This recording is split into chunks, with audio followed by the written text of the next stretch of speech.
2 condition வச்சிருக்கிறாரு. சரி. ஒண்ணு இந்த சின்னத்தை கேட்டாரு. இன்னொரு விஷயம் ஏதோ ஒண்ணு பெருசா கேட்டிருக்காரு. பட் அவங்களுக்கு அது தெரியுது, என்கிட்ட சொல்ல தயங்குறாங்க. ஏன்னா நான் போய் எங்க சேனல்ல சொல்லிடுவேன்னு.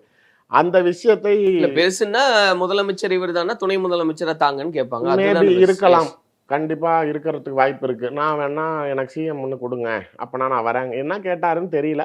பட் ஆனால் அந்த விஷயம் வந்து அப்படின்னா கூட என்கிட்ட சொல்லியிருப்பாங்க. அவர் முதலமைச்சர் கேட்கிறாருன்னு இருப்பாங்க. வேற ஏதோ ஒரு பெரிய விஷயம் கேட்கிறப்ப அதை பிஜேபி ஹெசிடேட் பண்ணுது. அதனால கொஞ்சம் சூழ்நிலைகள் இப்ப வந்து எதுவும் சொல்ல முடியாதா, நான் எது வேணாலும் நடக்கலாம். நோங்கிறதுக்கு இல்ல, ஏறுறதுக்கு வாய்ப்பு இருக்கு. ஸோ இல்ல நீங்க சொல்ற சினாரியோ எல்லாம் வச்சு பார்த்தோம் அப்படின்னா, ஒண்ணா வந்து இந்த கட்சியில சேரணும்.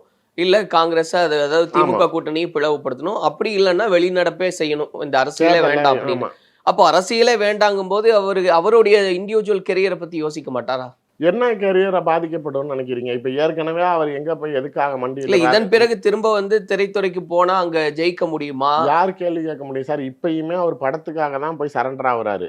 திரும்பி அந்த சினிமா ஃபீல்டில் அவரோட படம்ங்கிறதுக்கு தானே அவர் போய் கை கட்டி நிற்கிறார். ஜெயலலிதா கிட்ட நின்ன மாதிரி திரும்பி இங்கேயும் அதுக்காக போய் சரண்டர் ஆகுறவர். நாளைக்கு திரும்பி இப்போ தேர்தலை புறக்கணிச்சுட்டு அடுத்த ஆண்டு மீண்டும் ஒரு 2 படம் நடிச்சாருன்னு வச்சுக்கோங்களேன். இவரை நம்பி இருக்கக்கூடிய அந்த ஜென்சி கிட் ஃபுல்லாவே திரும்பி பேப்பர் தூவிக்கிட்டு மாலை போட்டுக்கிட்டு போய் பேப்பர் எடுத்து போய் ஷோக்கு இல்ல அதெல்லாம் நடக்குமான்றது நீங்க அடிச்சுதான் சொல்றது செய்வாங்க. பார்த்தா நம்பர் மாதிரியே இல்லையே. இல்ல நீங்க விசில் போடுன்னு அவர் பதிவு போட்டிருக்காரு. இல்ல விசில் போடுன்னு போட்டிருக்காரு. ஆனா இப்ப உங்களை என்ன பண்ண போறாங்கங்கிறது தானே கேள்வியா இருக்குது.